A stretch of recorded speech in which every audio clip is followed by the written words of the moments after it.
brother. Oh, that's a yoker. Oh, God, it's falling all over the place. Just dangled super hard, almost fully fell off the rock, threw my pole into the water. Like, there's no drag left in it. It stays tight, but there's no like drag. You hear that? It's just nothing left. Hear that? Drag system is still good to go.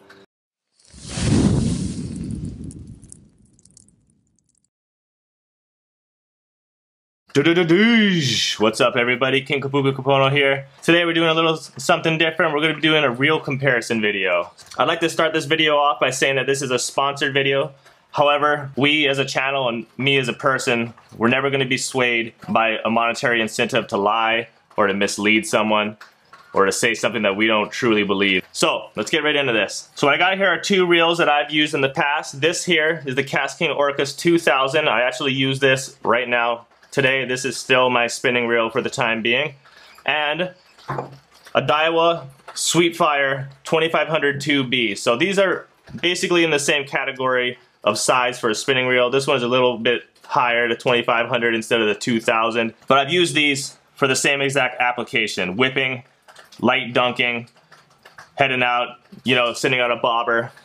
And that's all here in Hawaii, in the shore, in the salt water, on the rocks, in the sand. And what this video is going to be is a comparison of how these two reels have held up compared to one another. When I bought this reel, they're actually just starting to stop making the Orcas 2000. So now today, you can actually buy this reel. So although you can't get this reel anymore, what I really want to do in this video is show you a little bit of kind of a brand comparison of two reels that are close to each other in the market, about the same value, this one being a little bit more, and what you get for your money. A few of the talking points I want to go through in this video is reliability, price cost, and the feel and functionality of how the reel feels when you're using it. Starting off, I'll go with that price point. So I'm going to start with the Daiwa Sweepfire. This is actually the third Daiwa Sweepfire that I've owned personally. I bought it at the market. It cost me about 35 bucks. The first one I bought was the same size, 2500. Then I bought another one for dunking. That was a 3500, I believe. And I'm just going to say it outright. They all broke except this one, which is, in my opinion, about half broken. This is what I would classify as a complete starter reel, which is what I use it for. I was starting fishing. Taking this reel here, the KastKing Orcas 2000, I actually own this. Next month, it'll be a year that I've owned this reel, and it's still functioning, and it's still actually the reel that I'm whipping with today.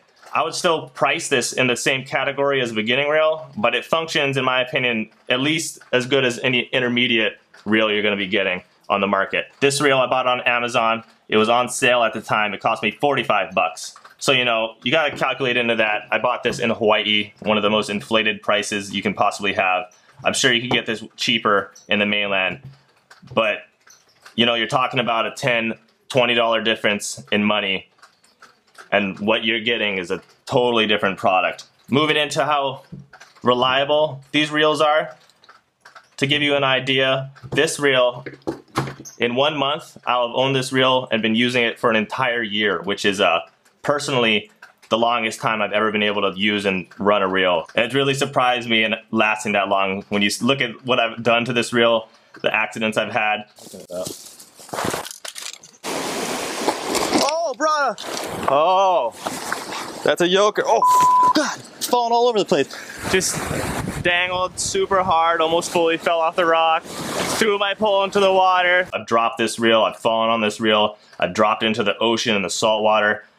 Every time it comes back and it lives. It's like a zombie reel. The only thing that has really been an issue is that I bent this when I accidentally fell off a like 3 foot, 4 foot rock, landed on my reel. The only thing that got damaged was this angle here, which I probably could honestly bend back into place if I wanted to. These reels, you know, for the price range, 25, 35 bucks, you're getting exactly what you're paid for this reel. You're getting a cheap kind of beginner's reel. So this thing, I've owned actually 3 of these reels over the course of 7 months. I mean, you can just tell right there, I've spent maybe twice the amount of money on this brand and make of reel as I have on this one reel, and it's lasted me, you know, 5 months less. A lot of that has to do with the way this reel is made. The majority of this is plastic to save on cost. This is metal, which is nice, but almost all this thing's plastic. So one of the reels I've owned was a size up of this, a 3500. I actually dropped and kind of fell on that reel, and it broke the entire inside of the gearbox. Whoa! Got a casualty of me falling down. Fat injury to my reel. I never abuse my reels or my equipment. I always take it home and I wash it off. No matter what I paid for it, I'll take good care of it because I want things to last, and that's the way you're gonna get them to last. But fishing where I fish and the way I fish, accidents happen, man. And this thing's definitely seen a lot of accidents. This thing has seen accidents too, not gonna lie. It's held up to some, but it ain't holding up for a year's worth of it. Let's take a look at the interior of these reels to get a comparison of corrosion resistance. We'll start with the KastKing Orcas 2000. Drag system, that I serviced this a little while ago, about 2 months ago. Got some grease on there, no rust, that's good. Inside here, spring, looks clean, no rust on those components. Looks like there's a little bit of rust here on the base plate, but that's cosmetic, so you know, it doesn't actually have much functionality, but there is a bit of rust right there. The gear, the rod, everything looks clean. There's no rust on any of the actual functioning components, so that's great. I did mention that I do wash these reels off. Every reel that I own, every time that I go fishing, I always wash them off, because if you don't wash your reels off in salt water, they're gonna get corroded no matter what, no matter how much you pay. You gotta wash your reels off. Okay, let's take a look on the inside of the Daiwa Sweepfire now. That actually looks really nice. There's no rust on the drag system. The interior of that is broken. I don't know why. I could take that apart, figure out, but as I said, it's a little bit beyond the scope of this video. Inside looks good. No sign of rust, no sign of corrosion. Happy to report that. Let's take a look here. There is no rust, like base plate to be rusted, so that's not rusted because it doesn't exist. And for the most part, there's no corrosion on the actual rod part here. There's a little bit right there, but all in all, I'd say that looks pretty good. Nothing functional that would have any ill effect. So comparison, little teeny bit of rust, slight bit of rust on the cosmetic parts, but I take into account that I use this reel here for almost a year now. This one for about 3 months. So with that grain of salt, I'd say that the KastKing for your money holds up really good. Got a year's worth of use here, and there's barely any rust in there at all. But I can't say anything ill for the Daiwa because there's barely any rust on that either. Last point I want to make is the way these reels feel when you're using them, the functionality, how they feel. This reel, as a beginner, you know, you're a beginner out there, it's not bad. It's way better than any reel you're gonna get in like a cheap combo package, one of those $25 reel and rod combo packages, but it's nothing to write home about and be, you know, surprised about. You cast this thing out, it feels all right, but when you cast it out, it's got a lot of resistance. You can see in this clip here when you cast it out. This is the last day I used this reel. I cast it out, you can see it just spools and it looks all weird. Some of that has to do, honestly, with the line.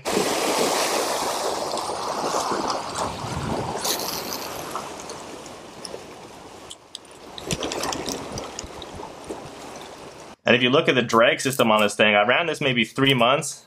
Like, there's no drag left in it. It stays tight, but there's no like drag. You hear that? It's just nothing left. Take a look at this reel here.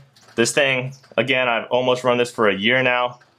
I've serviced it 1 time in that amount of time, which honestly I should do a better job at servicing my reels. You know, greasing, putting oil, but hear that?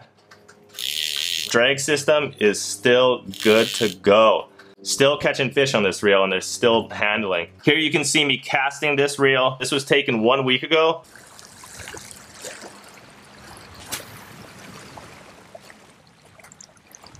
Still working prime. This reel's still good to go.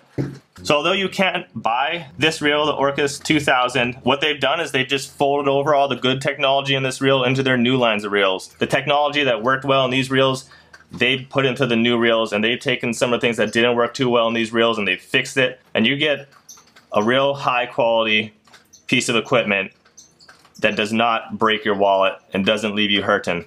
So and what I'm saying here, guys, if you're gonna buy a reel, spend the extra 15, 20 bucks, pick yourself up something like this, the KastKing, look at the new ones, maybe the Sharky 3 that's just coming out, maybe the Kodiak. That's what Dandrin runs, and he loves that thing. That thing's lasted even better than this thing has. And invest in a little bit more, and you're gonna get a lot more. You're gonna be getting one reel that might last you, like me, if you're lucky, a year.